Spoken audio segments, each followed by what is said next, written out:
Shalom, keluarga saudara yang diberkati oleh Tuhan. Kembali kita berjumpa lagi di dalam ibadah unit.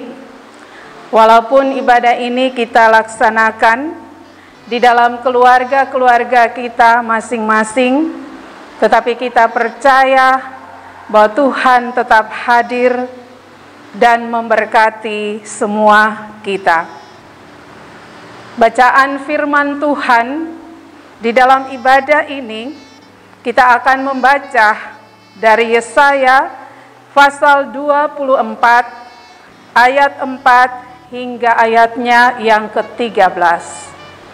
Sebelum kita membaca firman ini, marilah kita berdoa. Ya Allah, firman yang hidup, saat ini kami telah memegang Alkitab yang berisi kebenaran firman Allah. Kami akan membukanya dan membaca kebenaran firman-Mu ini dari kitab Yesaya 24 ayat 4 hingga ayatnya yang ke-13. Kami mohon daripada Tuhan, berilah kepada kami kuasa Roh-Mu yang kudus, supaya ketika kami membaca kebenaran firman Tuhan, firman-Mu ini tetap menjadi pelita untuk menerangi akan seluruh keberadaan kehidupan kami.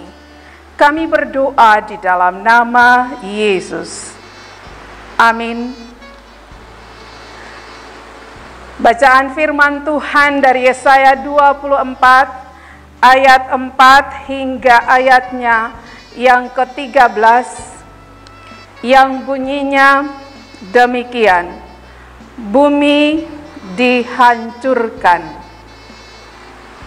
Bumi berkabung dan layu, ya dunia merana dan layu, langit dan bumi merana bersama. Bumi cemar karena penduduknya, sebab mereka melanggar undang-undang, mengubah ketetapan, dan mengingkari perjanjian abadi. Sebab itu sumpah serapah akan memakan bumi, dan penduduknya akan mendapat hukuman. Sebab itu penduduk bumi akan hangus lenyap, dan manusia akan tinggal sedikit. Air anggur tidak menggirangkan lagi, pohon anggur merana, dan semua orang yang bersuka hati mengeluh. Kegirangan suara rebana sudah berhenti, keramaian orang-orang yang beria-ria sudah diam, dan kegirangan suara kecapi sudah berhenti. Tiada lagi orang minum anggur dengan bernyanyi, arak menjadi pahit bagi orang yang meminumnya.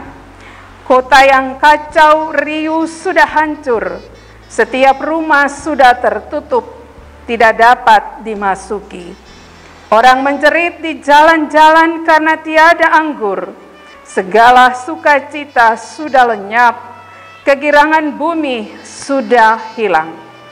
Yang terdapat dalam kota hanyalah kerusakan pintu gerbang telah didobrak dan rumah. Sebab beginilah akan terjadi di atas bumi, di tengah-tengah bangsa-bangsa, yaitu seperti pada waktu orang menjolok buah zaitun, seperti pada waktu pemetikan susulan, apabila panen buah anggur sudah berakhir. Demikianlah bunyi kebenaran firman ini. Kita akan memahami firman ini di dalam metode diskusi, dan untuk itu ada beberapa bagian yang akan kami sajikan. Yang pertama ada kisah inspiratif, yang kedua ada pesan teks, dan yang ketiga ada pertanyaan untuk didiskusikan bersama. Saya memulai dengan kisah inspiratif. Rafa Jafar yang akrab dipanggil RJ adalah seorang anak yang memiliki hobi mempelajari dan mengedukasi anak-anak tentang bahaya sampah elektronik. Di usia 12 tahun, ia senang sekali mengumpulkan sampah-sampah elektronik, bahkan sampai ia menerbitkan bukunya dengan judul E-Waste, Sampah Elektronik. Tidak hanya buku yang ia buat, dia juga membangun gerakan tempat sampah khusus, yaitu sampah elektronik yang ia namakan Dropbox E-Waste, dengan tujuan agar sampah-sampah tersebut memiliki tempat sampah khusus sehingga bisa didaur ulang dan tidak mencemari lingkungan kita dari racun yang berbahaya. Ia menempatkan Dropbox ini di lingkungan sekolahnya.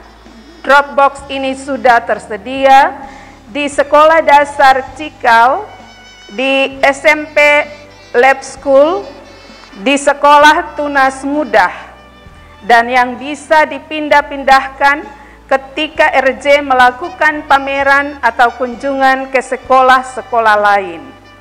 Menurut RJ, langkah untuk mengurangi limbah elektronik mudah saja. Pilih gawai yang tahan lama, bisa dipakai 2 hingga 3 tahun. Jadi semakin sedikit pembuangan sampah elektronik, maka bahaya pun akan berkurang.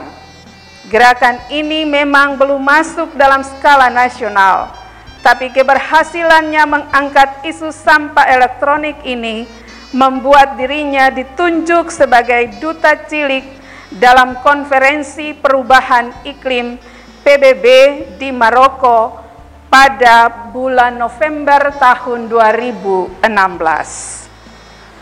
Yang kedua, pesan teks. Bacaan kita ini merupakan nubuatan Yesaya yang melukiskan hukuman Allah yang akan datang atas seluruh dunia dan penghuninya.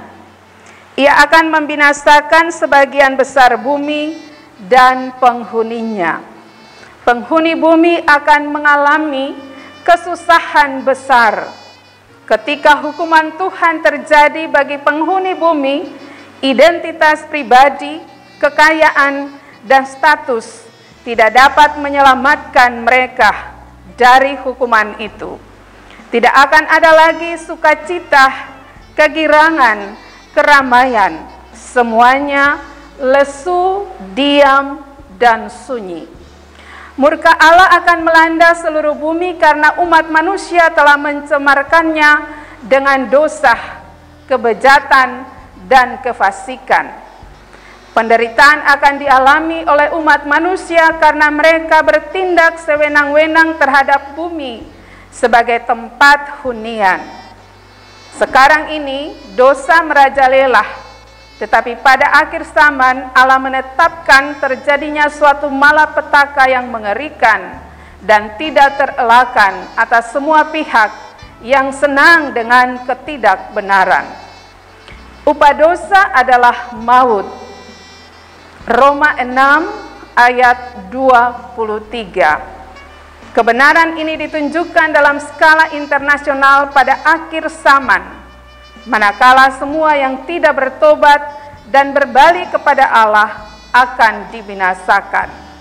Bencana itu akan seperti api yang membakar dan menghanguskan. Ketiga pertanyaan untuk didiskusikan di dalam setiap keluarga.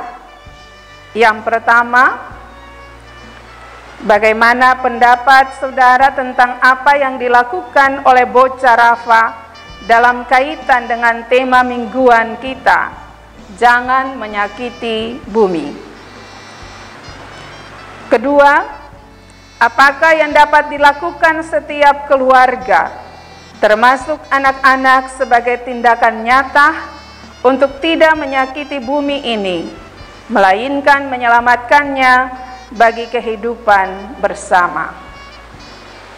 Demikianlah dua pertanyaan ini akan didiskusikan oleh setiap keluarga, dan biarlah kita tetap sadar bahwa kita harus mampu untuk merawat, untuk tetap memelihara, untuk tetap melestarikan bumi tempat hunian kita. Shalom.